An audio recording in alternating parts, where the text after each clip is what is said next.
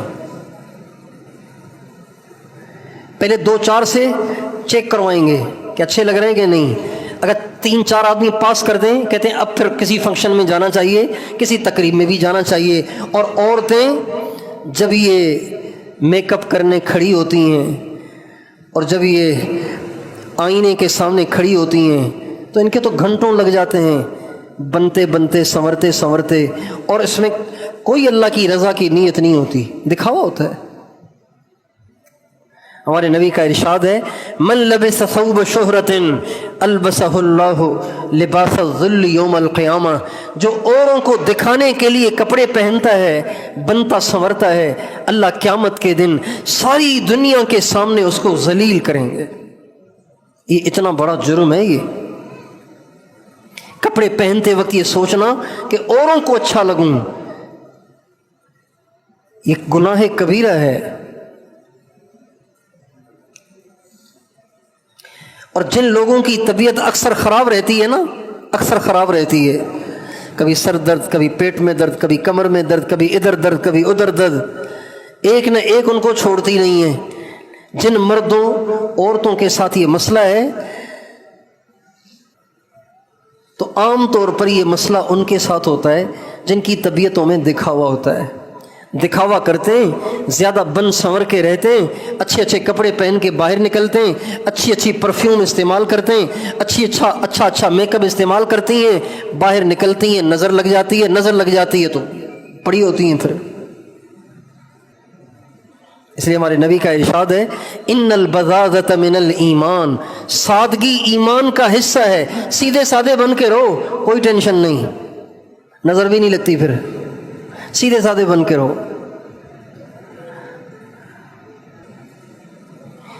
ہمارے یہاں جب شادیاں ہوتی ہیں تو بیچاری دلہن کو جب وہ بیوٹی پارلر لے جاتے ہیں، 6 گھنٹے لگتے ہیں اس کو بنانے میں، 8 گھنٹے لگتے ہیں بنانے میں، اور جب وہ بن سنور کے آتی ہے تو چاہے وہ عالمہ، حافظہ، متقیہ، عابدہ، زاہدہ کیوں نہ ہو، میک اپ کے بعد تو نماز بھی نہیں پڑھ سکتی، اس لیے کہ وضو کرے گی تو نماز جائے گی، وضو کرے گی تو میک اپ جائے گا، وضو نہیں کرے گی تو نماز جائے گی، نماز چھوڑ دیتی ہیں۔ دیندار دلہنیں بھی میک اپ کے بعد نماز نہیں پڑھ پاتی، نمازیں چلی جاتی ہیں۔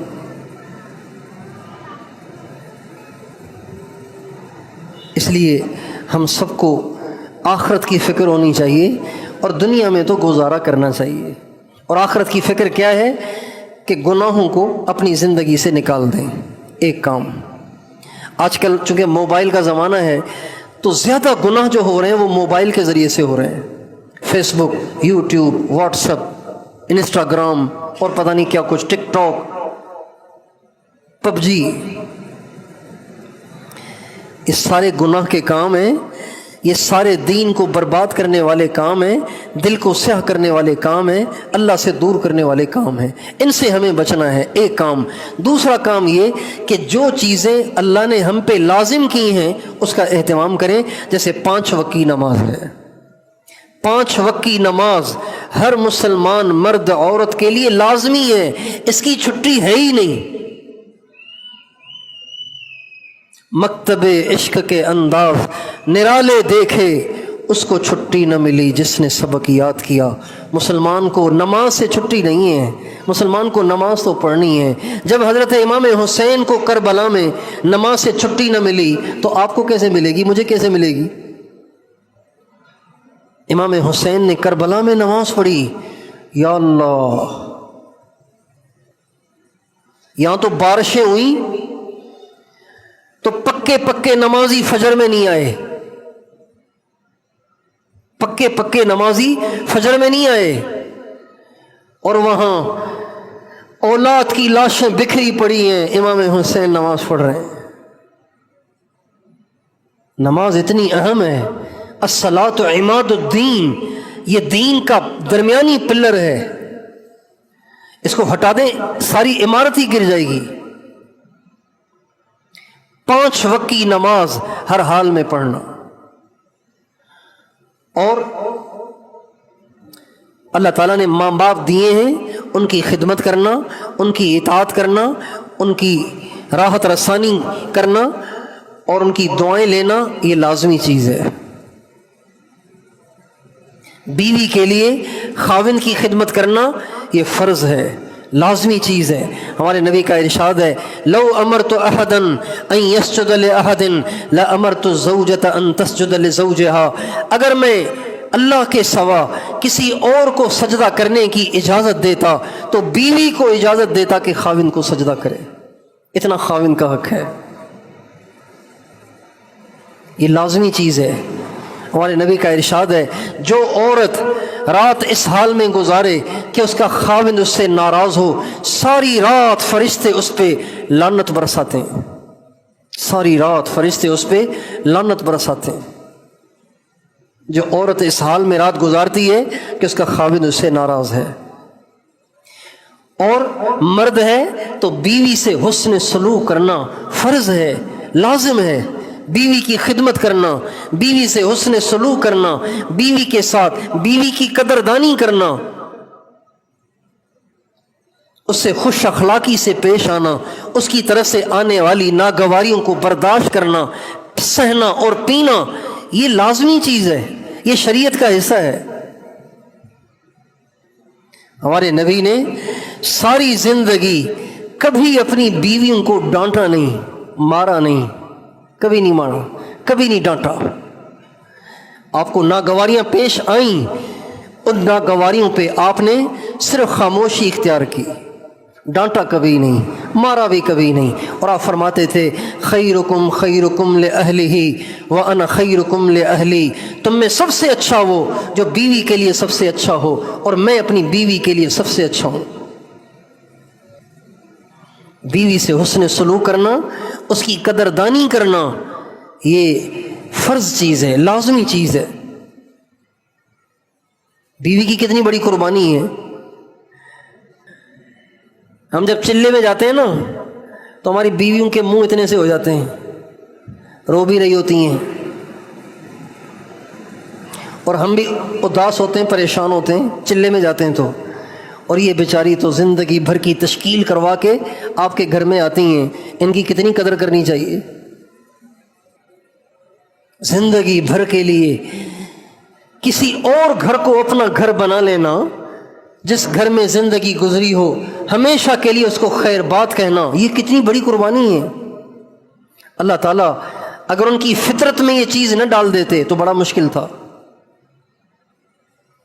اس لیے بیوی کی قدردانی یہ ساری شریعت ہے، یہ سارے دین کے حصے ہیں، دینی احکام ہیں.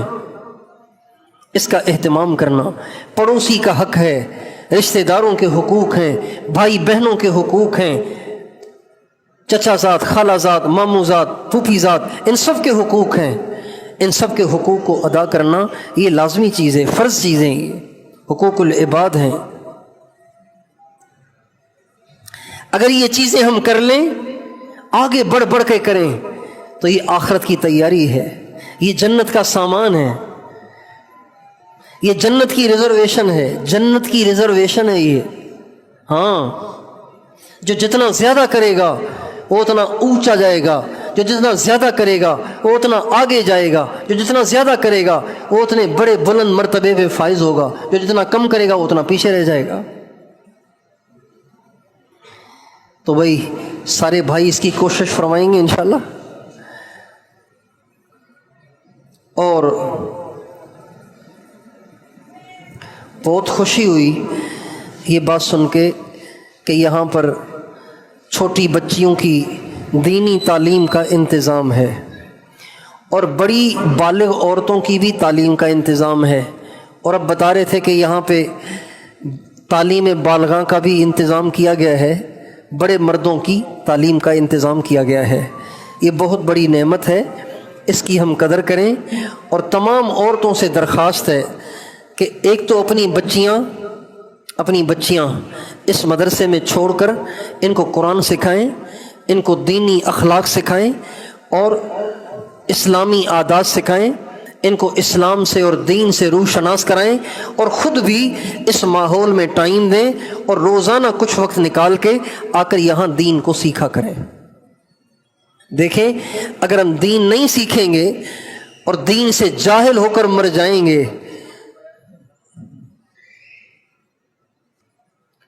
اور دین سے جاہل ہو کے مر جائیں گے تو کیا ہوگا، کیا کریں گے قبر میں اور قیامت میں.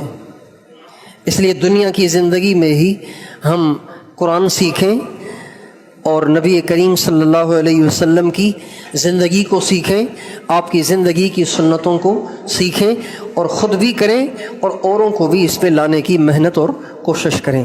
تو تمام مستورات سے بھی درخواست ہے کہ جو بڑی عمر کی عورتیں ہیں وہ بھی کوشش کریں کہ مدرسے کو تھوڑا ٹائم دیں اور اس میں دین سیکھنے کی ترتیب بنائیں۔ اور مردوں سے بھی درخواست ہے، یہاں تعلیم بالغاں کا سلسلہ چالو ہوا ہے، تو سارے کے سارے مرد اس میں داخلہ لیں اور داخلہ لے کر اس میں اپنی پڑھائی شروع کریں۔ 1-1.5 گھنٹہ روزانہ نکال لیا کریں تاکہ ہم دین کی موٹی موٹی بنیادی باتوں سے بھی واقف رہیں۔ کریں گے کوشش انشاءاللہ، اللہ تعالیٰ توفیق دے تو کچھ وقت تبلیغ میں اللہ کے راستے میں لگائیں، مرد بھی لگائیں، عورتیں بھی لگائیں، عورتیں اپنے محرم مردوں کے ساتھ تھوڑا سا ٹائم لگائیں۔ اللہ تعالیٰ ہم سب کو توفیق دے۔